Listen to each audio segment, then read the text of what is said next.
Educación Normal Moves, así que profesor, adelante y un aplauso para la motivación. Para la motivación. A tu... Ya, gracias. Bueno, vamos a continuar con lo que quedamos la última vez. Entonces, un muy breve repaso solo para establecer con lo que vamos a continuar. Lo que hicimos fue tomar la métrica G mon U, que va a ser como una métrica fija más una pequeña perturbación, donde esa H mon U fue lo que escribí acá. Estos son todos los componentes en general. Entonces lo que vimos, o lo que intenté explicar, es que bajo el grupo SO3, que es el grupo de simetría de la métrica de fondo, uno puede clasificar todas estas cosas, las componentes de la métrica. Entonces, en particular, uno puede ver que fue lo que escribí, lo que se basaba, todas estas componentes transforman como un escalar SO3. ¿Se nota el escalar? Sí. Estas componentes de acá transforman como vectores SO3. Y ese último cuadradito es la parte que llamamos la parte tensorial. Eso, de nuevo, en función de cómo transforman los componentes del elemento de línea a través de transformaciones SO3. Entonces, también les mostré que existía el teorema de Helmholtz, que básicamente me decía que si yo tengo un vector, siempre se puede descomponer en una parte longitudinal y una parte transversal. La parte longitudinal era aquella que es proporcional, ¿me escribís con flechita nomás? Aquella que es proporcional al gradiente. En electro uno le pone el signo menos, pero es por convención. Y una parte que es proporcional a algo de ese estilo, tal que si yo tomo el gradiente, esa cosa es cero. Lo que quiero decir aquí es que aquí tengo una parte escalar, vamos a llamar así, y una parte vectorial, dada por las funciones que están ahí, por los potenciales, digamos así, pensando en electro. Y les mostré, bueno, intenté mostrar también que eso se puede extender también para tensores. En particular, como estamos trabajando con la métrica, no importa tensores de rango 2 y que sean simétricos. Entonces, eso me fija que todo tensor de rango 2 simétrico se puede descomponer como una parte de pura traza, una parte longitudinal,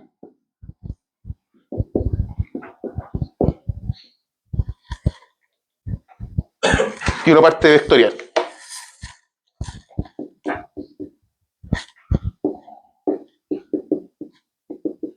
Eso. SIJ. Entonces, de nuevo, esta parte de acá es la parte escalar, que va a estar dada por la traza del tensor. Perdón. Estas dos cosas son escalares, porque al final están en función de estas funciones que son escalares. Independiente, claramente, el objeto completo transforma como tensor, pero la dependencia del objeto está en estos escalares. Y por último, aquí, esta cosa de acá que es un vector.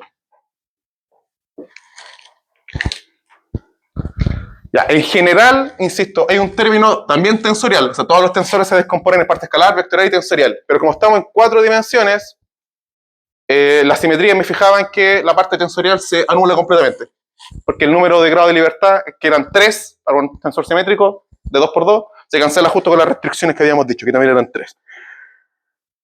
Entonces, haciendo un conteo, fíjense, aquí tenemos 4 escalares, pero en cada vector también tenemos un escalar. O sea, cada uno de estos vectores se puede descomponer en una parte escalar y una parte vectorial. Por ejemplo, a ver, H02 va a tener una parte escalar que va a estar dada de esta forma, más una parte vectorial. Por ejemplo, la parte que llamamos como tensores, no sé, H22, según esta cosa de acá, va a contener 2 escalares y un vector. O sea, 2 escalares más un vector, y así. Y uno puede hacerlo con todo lo que está ahí, con toda la lista. Y como resultado final, uno encuentra que el H mon U, o el conteo de grado de libertad de H mon U para el caso que estamos trabajando, es de igual a 7 escalares más 3 vectores. Lo que nos da el número de 10 grados de libertad. ¿Sí? Que son a priori lo que tiene la métrica. La métrica tiene 10 grados de libertad, a priori. ¿Por qué digo a priori? Porque tenemos la simetría de diffeomorfismo y vamos a tener que fijar el gauge más adelante.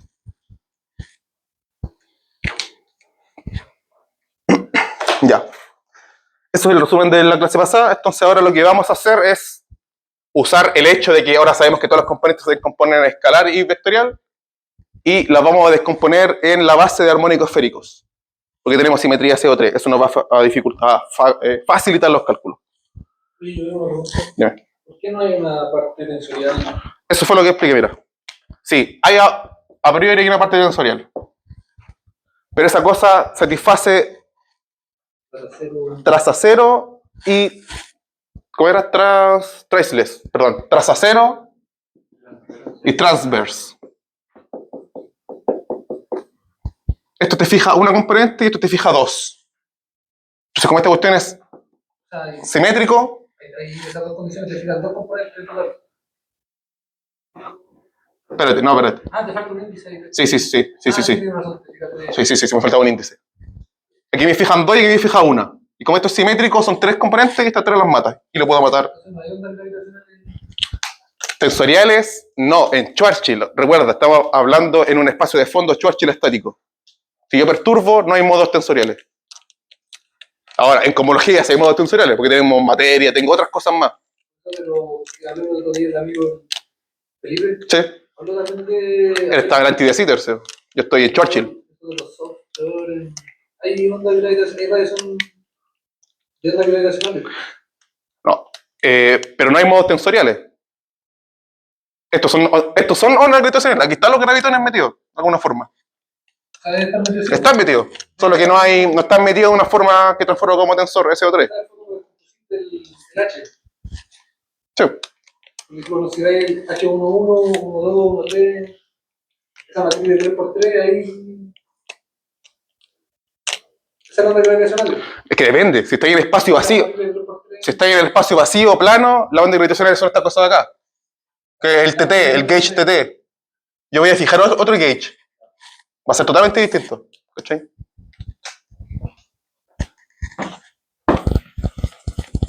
Ya, entonces ahora vamos a descomponer en armónicos esféricos. Entonces, SO3 implica que tengo armónicos esféricos.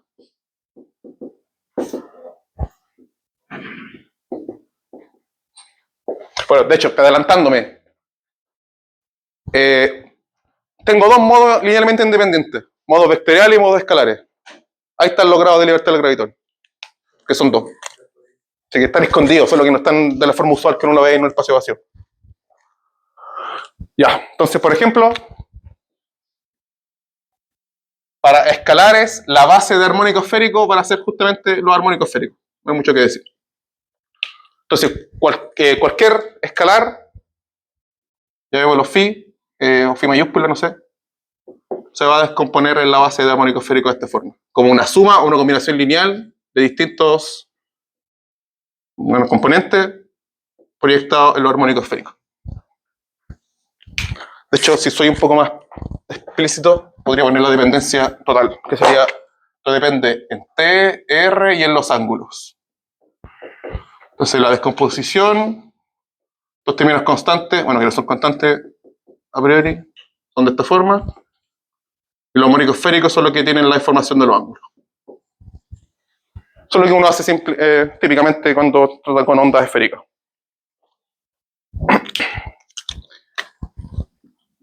Vectores. ¿Cómo descomponemos los vectores? Para descomponer los vectores vamos a tener que usar Helmholtz. O sea, hay una parte que va a tener esta forma, la derivada de algo, y esa parte que va a tener un producto cruz por ahí metido. Si hay un producto cruz, hay un epsilon o un Levi-Civita. Entonces, los vectores se va a descomponer en la base vectorial de armónicos esféricos, que va a ser de esta forma. Necesitamos que tenga un índice libre. Eso, por ejemplo, es una base con un índice libre. Y la otra sería la que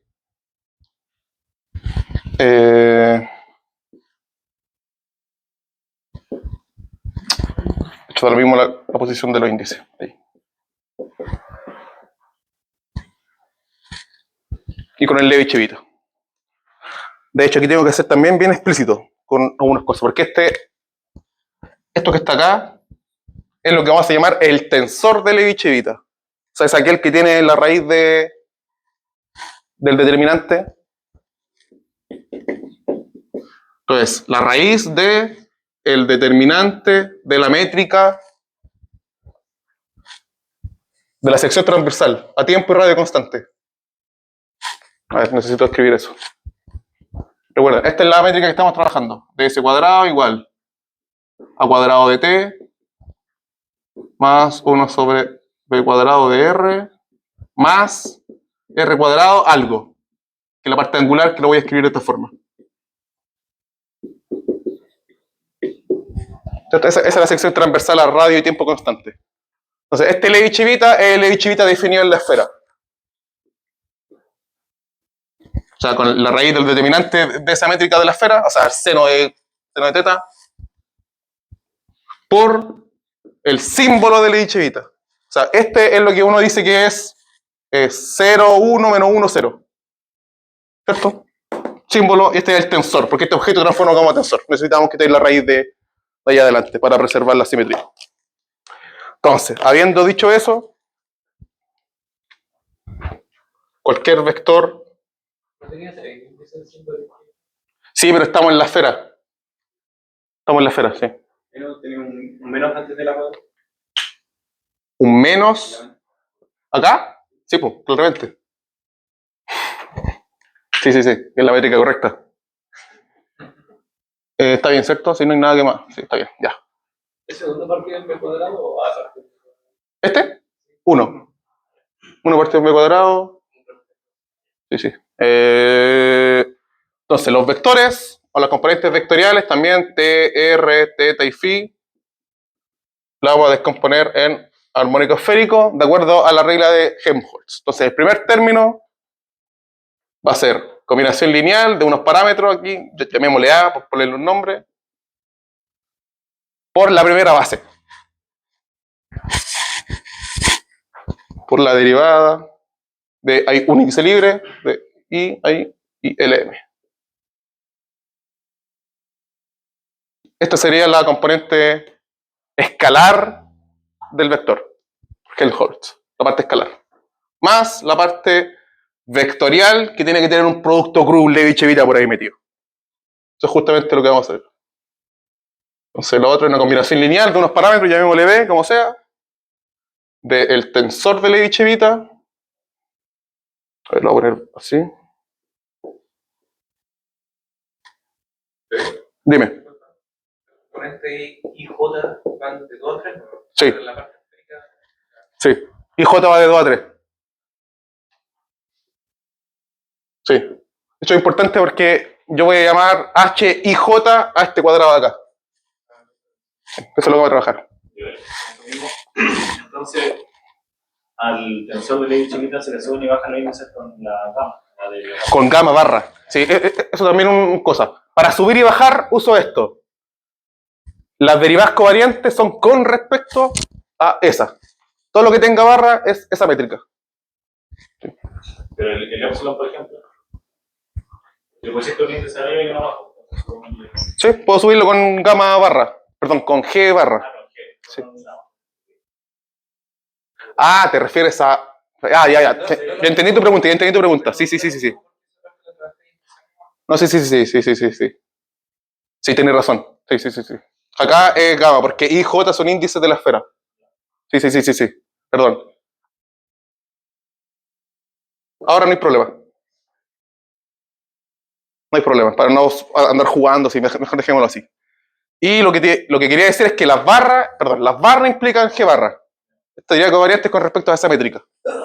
Subo y bajo índice con respecto a esto. Pero sí, para bajar esos índices IJ es con la métrica gamma. De la esfera. Que para el caso de la S2 es solamente... Espérate.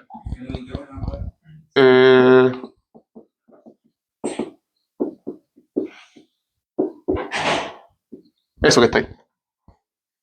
El famoso de omega cuadrado, claro. Dejé el radio afuera para que solamente dependa de los ángulos. Por eso dejé el radio afuera. Ya. Parte escalar, de nuevo. Esta es la parte escalar y parte vectorial. Y por último, los tensores también se descomponen siguiendo esta regla. Eso lo voy a escribir, ¿no?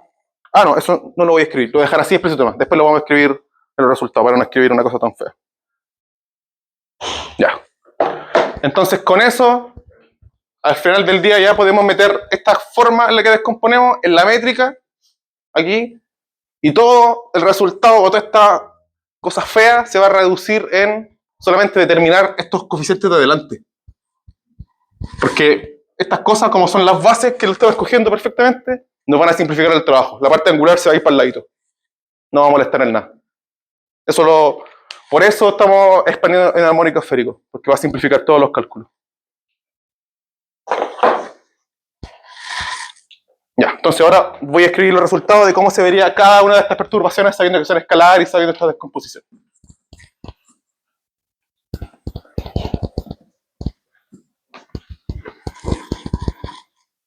No dejaré ahí por mientras eso. Entonces, por ejemplo, no lo voy a escribir todo porque son muchas, pero por ejemplo, H00 era el primero, es un modo puramente escalar. Entonces su descomposición es ad hoc, que voy a poner aquí este factor adelante, es de esta forma. Va a ser, como en una escalar, tiene que ser una combinación lineal de alguna función por armónicos esféricos. Nada más. Entonces voy a llamarla a esta función H0, LM, y en la base de armónico esférico. Eso. ¿Por qué puse la adelante? Solo por convención. De hecho, en la literatura lo ponen. ¿Cuál es la cosa? Uno puede escogerlo como quiere. Meter la ecuación de movimiento y ver qué es lo que resulta. En general, si uno hace esto, porque simplifica algo más adelante.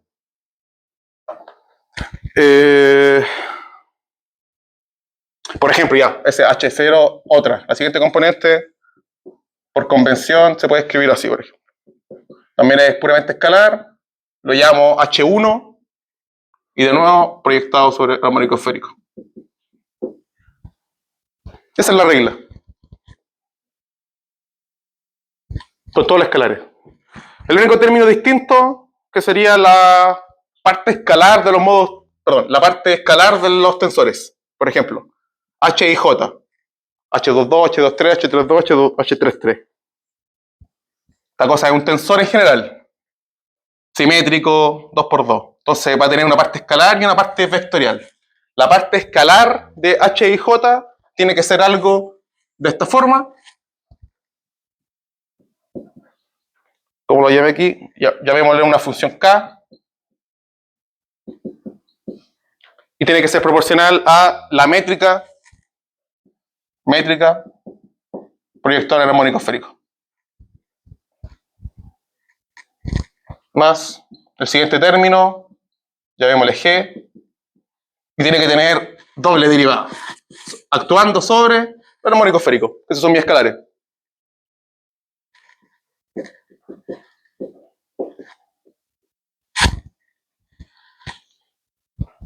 Esa sería la parte escalar de este tensor.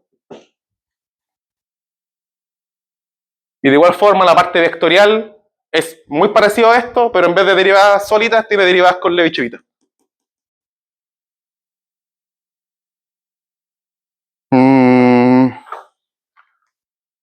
Bueno, voy a escribir uno solo para que vean cómo queda. Son, como dije, son 10 funciones. Hay que definir 10 veces esa cosa.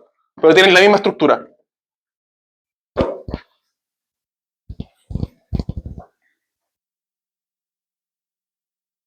Hubiese borrado acá. Los K y los que van a ser distintos para Las funciones van a ser distintas. Esta función de adelante, sí. Sí. Entonces, por ejemplo, ya, voy a escribir aquí para que no quede. Esta es la parte, coloquémosle, parte escalar. Y la parte vectorial del mismo tensor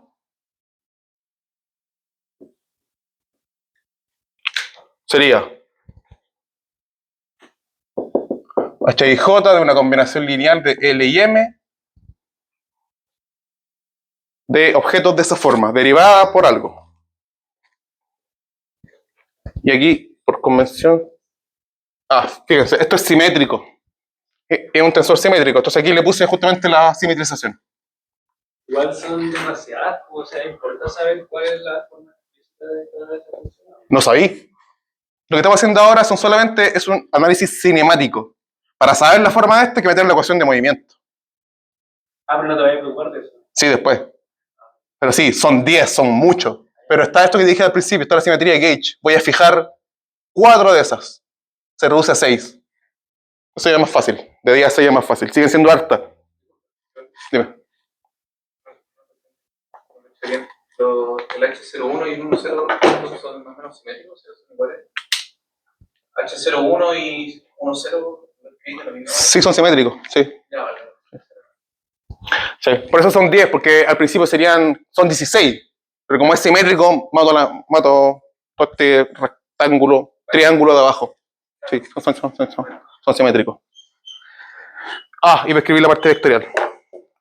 Y la parte vectorial tiene una forma más o menos así. Bueno, el 1 medio de la simetrización, H2, LM,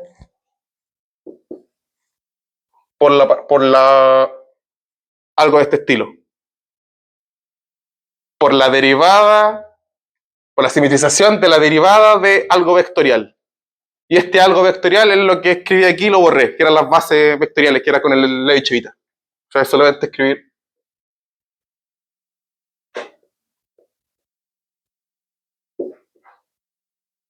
ILM más lo mismo, pero con IJ cambiado.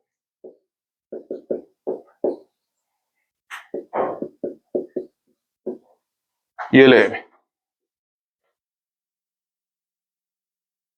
Este es el único más raro, el resto son bien estándar. Y así con todos. Después cuando les mande las notas van a tener especialmente cuáles son las formas de todo. Aquí un detalle es que tengo aquí las notas y tengo que corregirlo, pero a veces escribo esto, derivada covariante del armónico esférico, o a veces escribo esto de acá. Como el armónico esférico es un escalar, puedo saltar de derivada covariante a derivada parcial, sin ningún problema. Así que si ven que a veces escribo parcial, es una covariante, o viceversa, no sé. Lo voy a escribir convenientemente cuando yo quiera.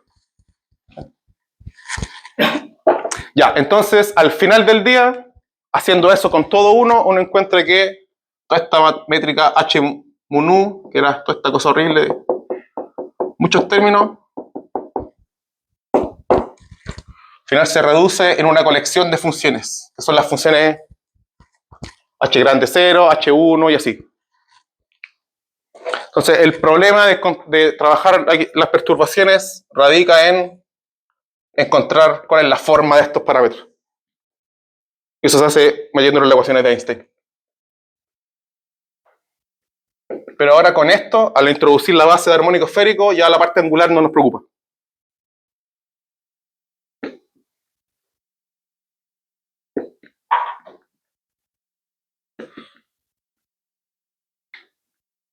H0, H1 y H2. Uf.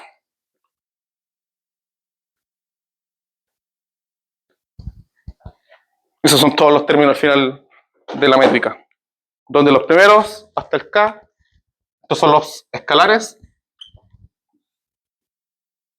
O sea, son 7 escalares y 3 funciones que definen la parte vectorial. Por eso Reggie Wheeler, en Mike, que estamos hablando, es la parte más fácil, porque son 3 nomás. De hecho, después matamos 2 y nos quedamos con 1. La parte escalar es mucho más difícil. Por eso se hizo primero la parte vectorial que la parte escalar.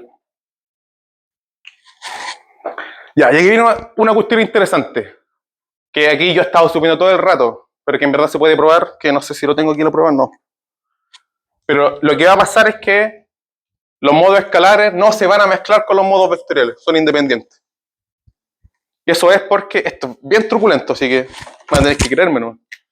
Pero eso se puede ver porque al final las ecuaciones de movimiento son del estilo escalar más vector igual 0. Dime. ¿Eso está pequeña? Es que no los puse porque son... Sí, el alfa y el beta vienen de, por ejemplo, de H y... Sí, no. Sí, son muchos para escribirlo todo. Sí, pero no se mezclan porque las ecuaciones de movimiento son lineales. Las ecuaciones de Einstein son altamente no lineales. No, la del H. Las fluctuaciones a primer orden son lineales. Hay que hacerlo. Hago un operador por H igual 0. No. Esto decís tú. O sea, no, un operador. Ya, pero es que esto es usando el gauge transverse transless. Entonces, cuando nosotros contemos una ecuación de movimiento, va a ser eso más. O sea, la ecuación de Fierce-Pauli, o sea, la que tiene la ecuación de movimiento. Eso, la ecuación de onda. Sí, Pero es que eso es escogiendo cierto gauge. Yo me voy a escoger ese gauge. se puede hacer lineal en H. Porque son linealizadas, pues estoy iniciando la ecuación de movimiento. Ya, pero es que eso lo vi después, po. Por eso se puede separar en escalar y no se mezclan las componentes escalar y vectoriales. No estoy tan seguro porque fíjate, porque es que lo que estoy haciendo yo es hacer, Ah, no, tienes razón. ¿cachai? Porque estoy descubriendo cada componente H en distintas cosas, entonces igual se pueden mezclar. Pero lo que va a pasar es que las ecuaciones de movimiento tienen esta forma. Escalar es más vector igual 0. Por ejemplo, por ese, una T que hace el vector 0, Lo roto. todo eso, ¿no? Lo roto. El escalar se queda igual. O una divergencia, ¿no? El escalar queda igual y el vector queda rotado, por ejemplo. Lo más general posible. O sea, lo podéis proyectar en los espacios de vectores. Y esta cosa, créanme, esto me está diciendo que la rotación solo afecta a los componentes vectoriales. O sea, no tengo una mezcla entre vectores y escalares. Y yo puedo decir que esto igual a 0 y por ende esto igual a 0. Esto digo ya, esta rotación va a ser igual a 0 y esto igual a 0. Estoy separando los modos escalares y los modos vectoriales. Esa es la justificación, básicamente. Que los puedo separar y los puedo trabajar, porque no se mezclan. No va a haber una matriz que los mezcle componente por componente. Eso. Pero eso debería ser tipo solución. Que si fuese otra. O... Yo creo que No, sí. Por ejemplo, haces esto mismo en Kern, no te va a funcionar. No puedes separar las cosas. Hay que hacer otro Yo formalismo. creo que en este caso, por ejemplo, si consideráis correcciones, como h cuadrado, por ejemplo. Sí. Ay, sí.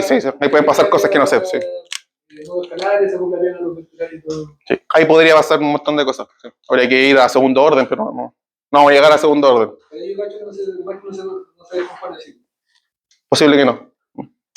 No lo sé, porque obviamente no tengo idea. Esa compra, igual se compra todos los modos. Ya, entonces ahora vamos a fijar el gauge. Aquí también voy a saltar un montón de pasos, solo voy a mostrar el resultado. Entonces la pregunta era, de estas 10 funciones, ¿son las 10 independientes? Y la respuesta es no. No son todas independientes. O sea, existen algunas que yo puedo reconstruir como combinación lineal de las anteriores.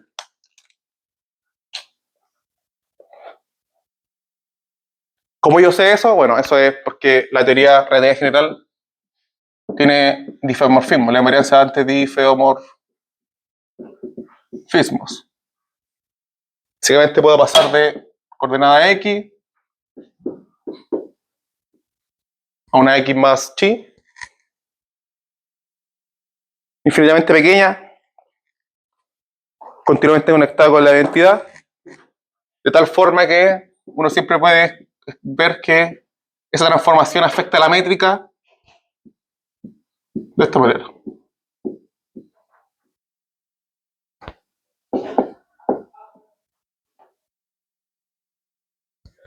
Esa típica manera, ¿cierto? Y ahí cuando uno dice, si el difeomorfismo mantiene invariante la métrica, entonces esto tiene que ser igual a 0. Esa es la ecuación de Killing. Aquí no vamos a hacer eso. De hecho, vamos a ajustar esta expresión para que me cancelen los términos que yo quiero. Eso es lo que vamos a hacer. Vamos a encontrar chi o definir chi tales que me eliminen los que yo quiera. Yo tengo libertad. Esta cosa, como estoy en... Yo tengo un índice, tengo 4 chis que yo puedo fijar. Por eso de las 10 funciones independientes yo puedo matar 4.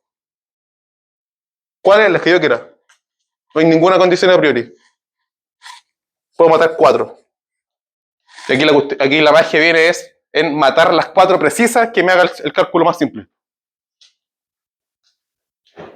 No sé si hay una receta para eso. De hecho, por eso les costó tanto a Ray y Wheeler hacer algo que no sea la parte vectorial, porque es muy difícil escoger justo las cosas que te sirven. Entonces, ¿qué vamos a hacer? Vamos a, como dije, vamos a encontrar estos chi tales que me maten las componentes que yo quiera. Y para hacer eso, de nuevo voy a tomar estos chi. Espérense. Estos chi en general, a ver. Estos chi es un vector que tiene 4 componentes, como habíamos dicho. 4 componentes donde el i va de 2 a 3, como habíamos dicho también, que es la parte angular. Aquí hay 4.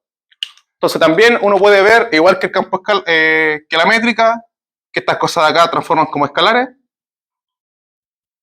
Esta cosa de acá transforma como vector. ¿De qué me sirve eso? Bueno, sabiendo cómo transforma, puedo escribir los chi en la base de armónico esférico, para que todo se simplifique de nuevo. Entonces, por ejemplo, dime.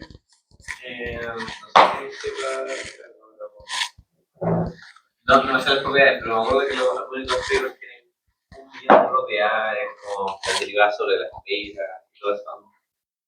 ¿Me ayuda eso como a simplificar todo esto? O como a llevar modos sensoriales a modos vectoriales. No tengo idea. O sea, la derivada de un armónico esférico se debería poder descomponer también el armónico esférico. Es que, a ver,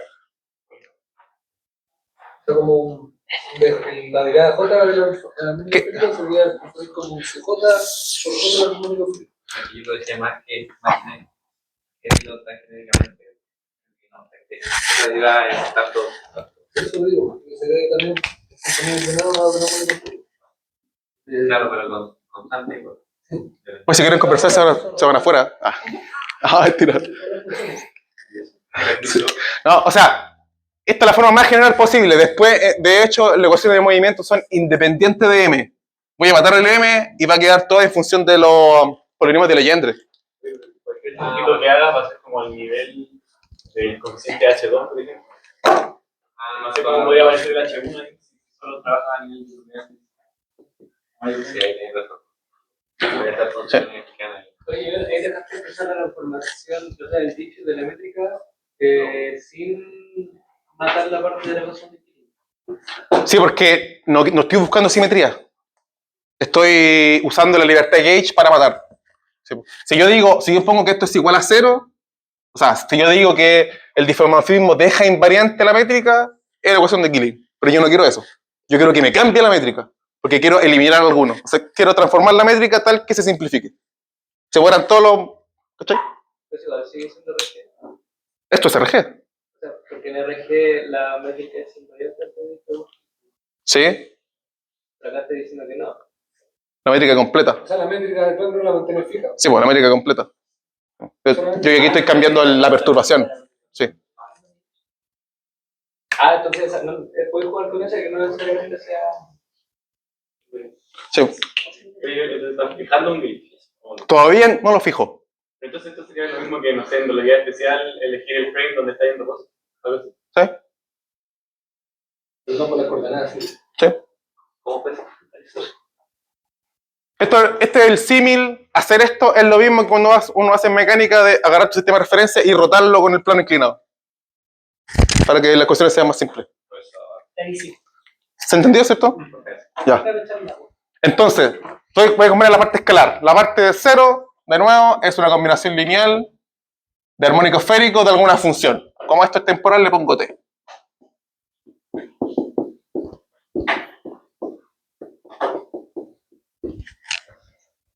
También. Esta es la parte escalar de los vectores. De estos vectores, que no son vectores de Killing. Son los vectores que generan los diffeomorfismos. Y, por último, esta componente vectorial, de nuevo, por Helmholtz, tiene que tener una parte escalar y una parte vectorial. La parte escalar, esto es igual que la componente de la métrica, va a ser unos ángulos por la base de los armónicos esféricos vectoriales, que dijimos que estaban acompañados con un derivado covariante. Esta es la parte escalar. más la parte vectorial que tiene que tener la parte del Levi-Civita.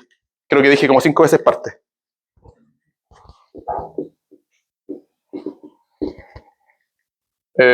¿Cómo puse con E? Así. Y aquí voy a tener que subir un índice igual. Da lo mismo. Eso. Y esa es la parte vectorial. Entonces ahora acabamos de introducir 4 funciones nuevas. T mayúscula, R mayúscula, teta mayúscula y lambda mayúscula. Esas son las funciones nuevas que me van a parametrizar las transformaciones de difeomorfismo. Ya, entonces ahora por ejemplo vamos a ver cómo se aplica solamente a una componente. Aquí está todo el procedimiento. Pero lo vamos a hacer a una componente para que vean cómo se hace el calculito. ¿Cuánto tiempo me queda? Ya. Perfecto.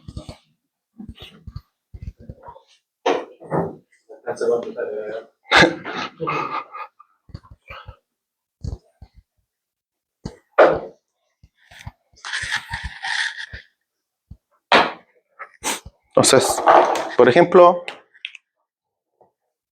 quedémonos con o trabajemos con los modos vectoriales.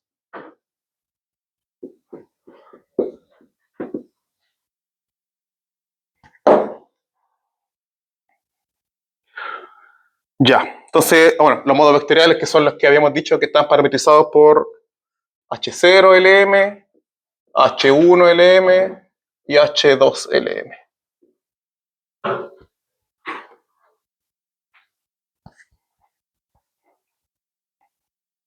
Entonces, por ejemplo, el primer modo vectorial, el relacionado con H0, era esta componente de la métrica. Esa componente de la métrica. Esa componente bajo esta transformación queda expresada así. De hecho, a ver, de esta componente métrica vamos a pasar a una componente nueva que voy a llamar H tilde, que va a ser definido como dijimos ahí. H0i menos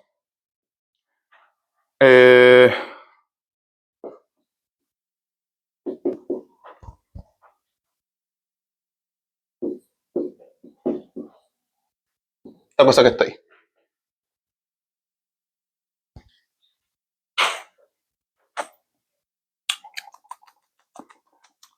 Ya. Aquí, por ejemplo, lo que conviene es expandir las derivas covariantes y escribirlo en términos de las derivadas usuales.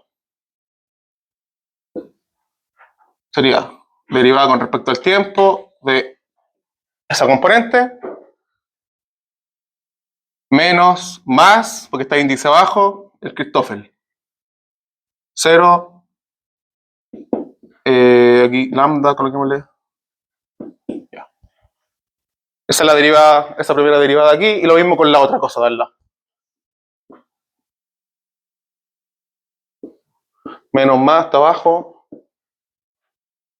S0, lo mismo.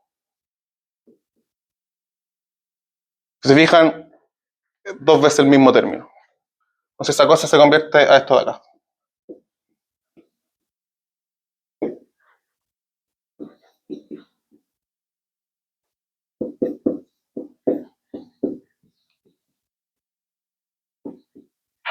Eso, lo más general posible. Aquí lo pueden hacer a manito o lo meten en matemática, como sea. Ah, de hecho aquí me faltan barras. Todas las Christoffel tienen barritas. No, insisto, lo pueden hacer a manito o con los Christoffel, o con matemática y se dan cuenta que estos Christoffel de esta forma son nulos. Entonces aquí no hay contribución de esa parte.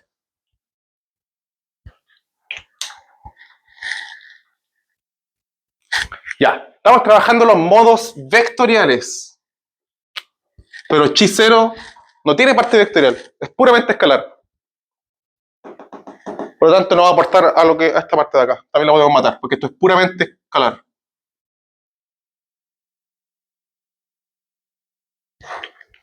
Entonces, a lo que llegamos es que, dada esta transformación, la métrica pasa de esto a esto que está acá. Entonces yo podría escoger un chi tal que todo esto sea igual a 0. Y mataría esta componente, por ejemplo. Eso es lo que uno va a hacer al fijar el gauge. Entonces, ¿qué es lo que vamos a hacer ahora? Bueno, que borramos todo, pero habría que insertar cuál es la descomposición en el armónico esférico de esto, que estaba escrito por acá, menos la derivada temporal de la parte vectorial de esta descomposición. De hecho, lo voy a escribir solamente para que lo vean. Esto va a quedar, si yo inserto la descomposición de H y de chi, esto queda así.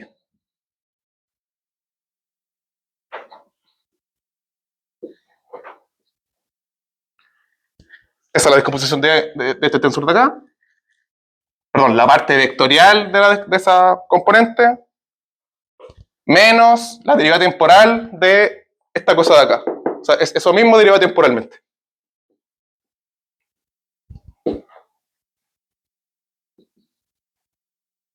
Y le pongo punto para insinuar derivadas temporales.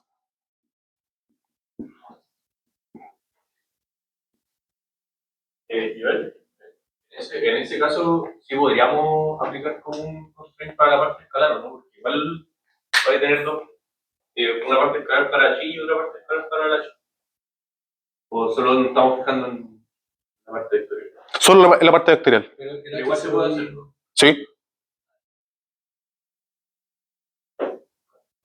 Porque el H0i tiene una derivada por una escalar más. Sí, bueno, esta cosa de acá. El H0, perdón, H0i. Es que borré la cosa. Pero el H0i se descompone algo como esto. Sí, la derivada de algo más una chivita con la derivada de algo. Y como dijimos, como intenté justificar, los modos escalares no se mezclan con los modos vectoriales. Entonces, si hay un modo escalar por ahí, lo pateo así. Y me quedo solamente con los vectoriales. Entonces, si se fijan. Me queda muy claro en esa notación porque hay H0i tiene la parte escalar y vectorial. Sí. Por eso hay que prestar atención. Porque anteriormente dije que se descomponen en escalar y vectorial. Sí, no, sí. Sí. Y por eso aquí, bueno, creo que me faltó. H0i un D. Intenté evitar esa notación, ¿no? Aquí le puse colorcitos. Puse vector vectorial. Ya, ahí. Ahí, parte vectorial. ¿Ahí sí? No sé, ¿por qué mataste la parte escalar? Porque... Ya, me compraste la idea de que en la ecuación de movimiento van a quedar la parte escalar y la parte vectorial. Yo las puedo separar. Entonces, esa es la idea. Como las puedo separar, al final en la ecuación de movimiento, con anticipación las puedo evitar. Sí. De hecho, en principio, no lo estoy haciendo igual a cero, la estoy sacando. ¿Se entiende? Te podría dejar acá, pero como no es vectorial, perdón, como no es vectorial, después no se va a mezclar la ecuación de movimiento. Es para no estar arrastrándola. Los armónicos derivadas son.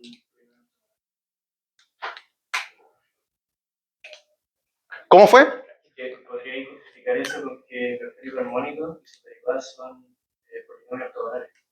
Por eso dije que eran una base al principio. Sí, son ortogonales, son bases. Sí, son elementos de base distintos. Sí. Ahí para los matemáticos, son elementos de base distintos. No puedo mezclar. Sí, creo que estoy rebuscando. Entonces, aquí lo interesante es que, a pesar de que el cálculo medio enrevesado, si se fijan, ambas expresiones tienen la misma base. Que las puedo juntar y al final del día, esta cosa o esta transformación me dice que si yo inicialmente comencé con esa componente o con esa función, hago la transformación y llego a esto que está acá. Menos esta cosa acá. Así transforma esta función a partir de esa transformación. Para aquí eso es lo que queréis matar. No necesariamente ese. Porque hice con uno, hay que hacer esto con todas las componentes. ¿Sí, no? Pero, ¿para qué me sirve esto? Ahora, a lo que llegué es a una nueva métrica que llame tilde. Eso. Y eso lo vais a hacer con todas las cosas. Lo bueno es que al final que tengáis todas, tú puedes decir ya. En todas yo puedo escoger, por ejemplo en este caso puedo escoger un lambda, esto es una ecuación diferencial, puedo escoger un lambda tal que todo esto sea igual a 0. Y en mi nueva métrica no tenga esta componente. ¿Se entiende eso? Medio raro, pero... Siempre existe un lambda que haga eso. Sí. O hay que poner... más condiciones para, En este caso sí. para que sea invertible la transformación. Es que esto es invertible. Esto es un difeomorfismo. Es invertible. Por lo menos en este caso, siempre puedes. Bueno, aquí va en tu habilidad para resolver ecuaciones diferenciales. Pero siempre puedes definir un parámetro para matar. Cuando lo resolváis, tiene que darte la condición de que se pueda invertir. Yo diría que siempre se puede. No sé si existe alguna restricción para que no sea invertible. Porque esto es invertible. Ya. De aquí no voy a. Aquí están todos los cálculos se los quieran. Pero por ejemplo, aquí como con resultados aquí, voy a escribir todos los resultados de los modos vectoriales. Haciendo este mismo procedimiento, uno por uno, uno llega a esta cosa de acá, por ejemplo. Entonces, el H0 transforma de esta forma, que es lo que habíamos visto recién. El otro modo vectorial es H1.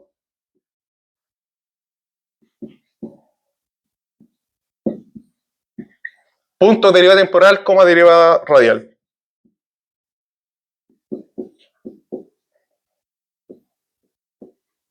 Ese es el otro, y el último modo vectorial tiene esta forma. H2LM, voy hasta H2LM menos 2 lambda LM. Y los otros 7 escalares que no voy a escribir. Pero algo sí tiene la forma, bueno, el escalar es un poco más feo.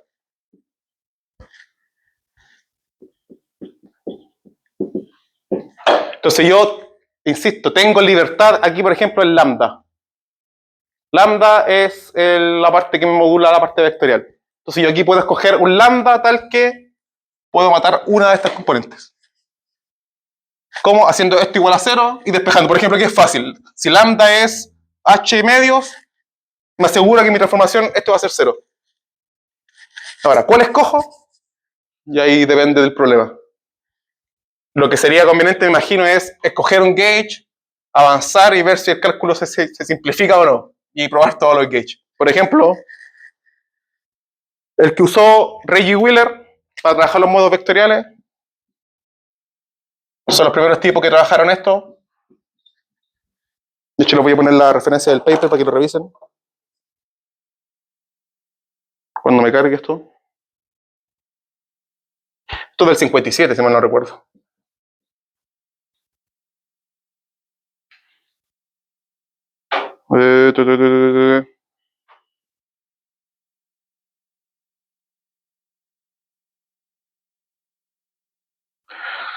Ya, después les pongo la referencia mejor.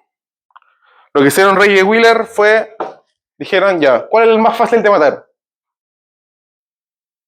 H2, porque el resto tiene derivadas. Estas son ecuaciones diferenciales, esto es una ecuación algebraica. Dijeron hagamos eso, entonces vamos a transformar la métrica tal que mi nuevo, de hecho yo lo llamé con una tilde, va a ser igual a 0. La única forma que se satisfaga eso es que esta función lambda que está ahí arbitraria a priori tiene que ser lo que habíamos dicho delante, un medio de H2LM.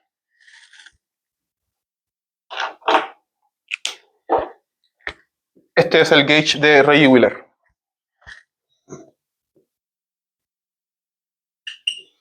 Insisto, pueden escoger cualquiera. Este es el más fácil. ¿Qué hicimos con esto? Lo que acabamos de hacer al escoger esta cosa, ¿dónde lo dibujo? Fue de pasar de esta métrica H-1 que estaba lleno de términos acá, transformamos y ahora pasamos a una H-1 cuyo... ¿Qué componente era esta? H2 tiene que ser 0,2, no me acuerdo, a ver. H2 y J. Y J. Mira, lo que acabamos de hacer con esta elección, que parece simplecita, es matar estos 4 términos de acá. No existen. 0. 0, 0, 0, 0. Pero yo igual pudiste haber fijado el gauge con las componentes escalares. Eso es lo que estoy evitando hacer porque es más difícil que esto. Porque escalares son 7 funciones. Entonces hay que fijar 3 gauge, no 1. ¿Cachai? Y lo otro que... Sí. ¿En qué parte cuando uno hace el cálculo fija el gauge? Porque uno puede, como por ejemplo, ya llegaste a estas 3 expresiones vectoriales, dijiste, ya ahora voy a decir esto, mato una y ese es el igual, pero ¿lo haces, lo pudiste haber hecho antes o después? Es que no podría haberlo hecho antes porque no tenía la forma de esto. O sea, tengo que descomponerlo primero. Porque si te fijáis, ¿por qué lo descompuse en armónico esférico? Porque los H también los descompuse en armónico esférico. O sea, descompuse tanto los chi como la métrica en la misma base. Eso me hace que al final la parte angular esté... Y me quedé solamente con eso. ¿Cuál es tu pregunta? No, ¿en qué parte del cálculo Ah. se da cuenta a que tengo que fijar? Es cuando uno consigue como, o sea, encuentra como... La única condición es antes de usar la ecuación de movimiento. No hay como ninguna así como ya, ahora es el gauge. No. El gauge se fija antes de entrar a la ecuación de movimiento. ¿Cachai? Todo lo que estamos haciendo ahora es un análisis puramente cinemático. Viendo la simetría del problema, estamos simplificando las cosas. Pero si, por ejemplo, no lo fijara, llegar y meter a todas estas ecuaciones de movimiento, igual voy a encontrar ecuaciones de movimiento que están una como relacionada con la otra. Y Sí, puede tener redundancia. Puede tener redundancia. Por eso, esto es para simplificar. Tú podrías hacerlo a lo bruto y te va a demorar el triple de que hacer esto, en principio. Porque estoy trabajando con todas las redundancias posibles. ¿Ah? ¿Al hacer esto? No. No, esto, de hecho, estoy matando los grados que no son físicos. Tú al fijar el gauge, elimináis los grados que justamente no te aportan. Tú al fijar el gauge, ahí recién tú determinas cuáles son los grados de libertad que son realmente físicos de la teoría. ¿Sí, no? Al final lo que vaya a calcular es algo diferente que hecho. Así como a calcular algo. Sí, al momento de meterme en la ecuación de movimiento, tiene que ser en variante gauge. Ah, sí. Era lo mismo como físico gauge, siempre va. Sí, por eso hay libertad. Bien, Independiente de cuál de las 3 ecuaciones que el gauge. Independiente. O sea, a las mismas conclusiones matemáticas, físicas, pero a las mismas ecuaciones no. Va a llegar a ecuaciones muy... ¿Ah? Sí, o sea, por ejemplo, esta es mucho más simple porque estas son derivadas. No, sí, pero estaba pensando que aunque sean quizás la omega más crudas Sí. o no, como que Sí. El problema es que en función del gauge que escojas, el cálculo va a ser más fácil o no. O sea, este es el gauge más simple para que el cálculo resuelta. No, la física es la misma. Solo que te va a encontrar más, te va a costar más identificar la física en un gauge que en otro. Porque va a tener otro sistema de coordenadas. Es como estudiar el péndulo en coordenadas. No sé, en cualquier coordenada no es lo mismo que estudiar el péndulo desde el punto de vista, desde el, ¿cachai? ¿No? En función de eso, es la misma analogía. Esto de fijar el gauge es coger el sistema de referencia tal que se simplifica las ecuaciones.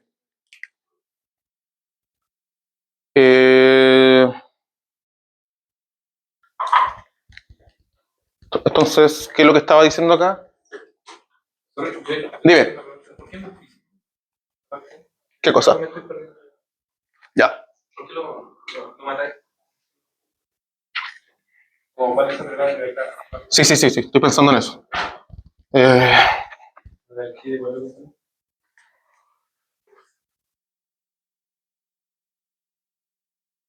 Sí, el chi tiene 4 componentes, o sea, yo siempre puedo hacer este cambio de coordenada. Yo tengo 4 componentes, tengo 4 componentes que puedo escoger a gusto para hacer algo. Deja de pensar. O veámoslo de esto. Es que esto...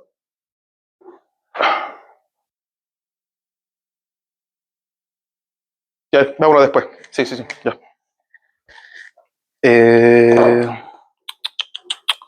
Entonces lo que estaba diciendo es que al fijar ese gauge, por ejemplo,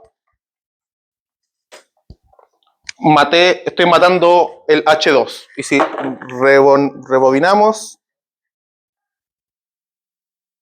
ahora es lo que había intentado explicar allá.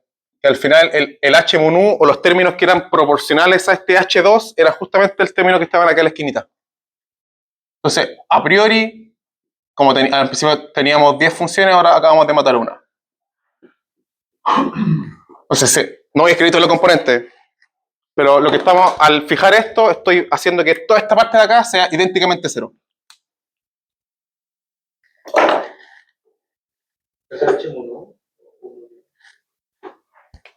H lo que queráis, H mun u, H alfabeta, lo que queráis. Ya, de hecho creo que sí, como en la parte vectorial solo tenemos un gauge que fijar, que viene dado por lambda. Entonces aquí ya no hay nada más. No me quiero meter con la parte escalar. Lo pueden revisar después aquí los cálculos. Entonces, lo último que vamos a hacer hoy día es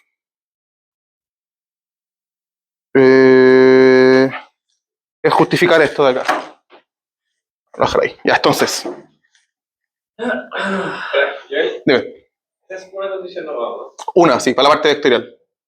Me quedan 3 entonces. Me quedan 3 que son solamente escalares. Entonces, al final del día, de pasar de esa lista, si se acuerdan que escribí allá, esa lista, que eran 10 funciones, matamos 4 y al final solo quedan 6. ¿Sí? No podéis fijar dos gauges, uno en la parte vectorial y otro en la parte escalar, como Son 4 gauges que hay que fijar. Yo fijé uno nomás porque la parte vectorial solo tenía una función libre, que era lambda. Las otras funciones que eran R, T y teta mayúscula es la parte escalar. Hay que fijar la parte. hay que fijar en otro. Sí, hay que fijar 3 más. Y los otros 3 son más difíciles porque en las otras ecuaciones, en la parte escalar, tengo términos mezclados. Si te fijan, aquí no hay nada mezclado, son puros lambda, lambda, lambda. El otro voy a tener R mezclado con T, mezclado con teta. Son ecuaciones diferenciales, mucho más difícil. Pero se pueden solucionar, se pueden resolver. Entonces, lo que estaba diciendo es que por la simetría esférica, esto es lo que habíamos discutido la vez pasada también, esférica, al final todo es independiente de m, este parámetro m que está en los armónicos esféricos. Una forma de verlo, de nuevo, a futuro es que la ecuación de movimiento de Einstein no va a depender de m. Eso es porque por ahí vamos a tener el operador laplaciano actuando sobre armónicos esféricos. Y eso solamente vota L's. Entonces, eso me permite que esta cosa sea independiente de m. En particular, puedo escoger cualquier m. Voy a escoger m igual a 0. Y eso solamente me sirve para decir que ahora en vez de trabajar con los LM completos, como tengo simetría esférica, puedo trabajar con los, por ejemplo, cuando m igual 0. Eso es lo que había dicho delante, que se reduce a los polinomios de Legendre.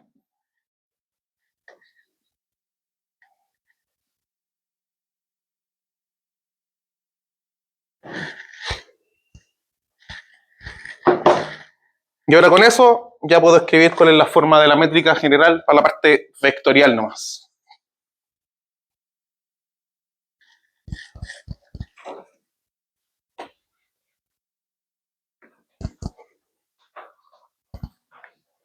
Entonces, por último, vamos a escribir aquí, después de haber fijado ese gauge y haber usado esta idea, que puedo fijar m como yo quiera. Aquí voy a poner vector, no solo. Ahí parte vectorial, vector. Recuerden, falta la parte escalar. La parte vectorial se va a escribir de esta forma. Acabamos de caracterizar toda la parte vectorial. Estos son los grados mínimos ya de... No me gusta hablar de grado de libertad porque es sutil.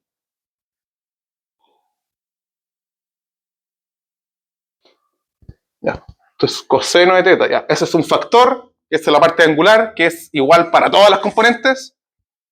La única diferencia entre las componentes son las funciones escalares.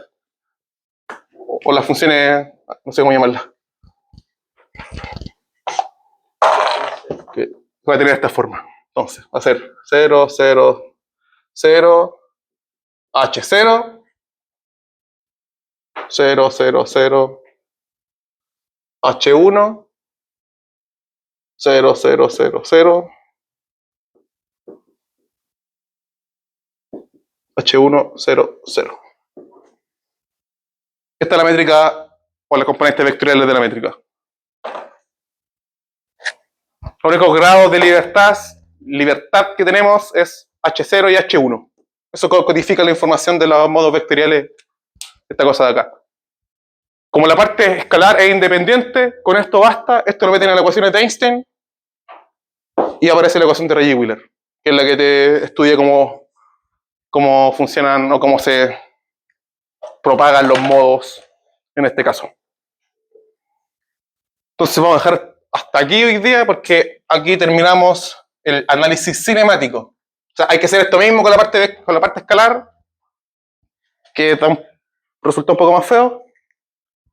Y lo que vamos a hacer en la próxima clase ya va a ser insertar esto en la ecuación de Einstein, ver que en efecto, bueno, no es tan trivial porque hay que hacer un cierto cambio de coordenadas, pero en efecto, a partir de esa cosa uno va a encontrar una ecuación de onda, que fue la misma que les mostré en la clase pasada de prueba, algo así como un problema de autovalores, algo así.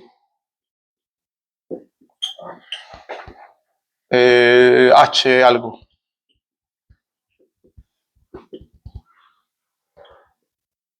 De esa forma. Meter eso en la ecuación de movimiento y ya te entrega los grados de libertad que necesitamos.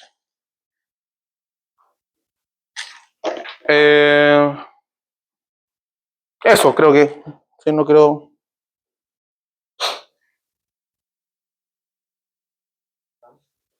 Sí, no quiero avanzar más porque si no demoraría mucho más. Eso, entonces sería.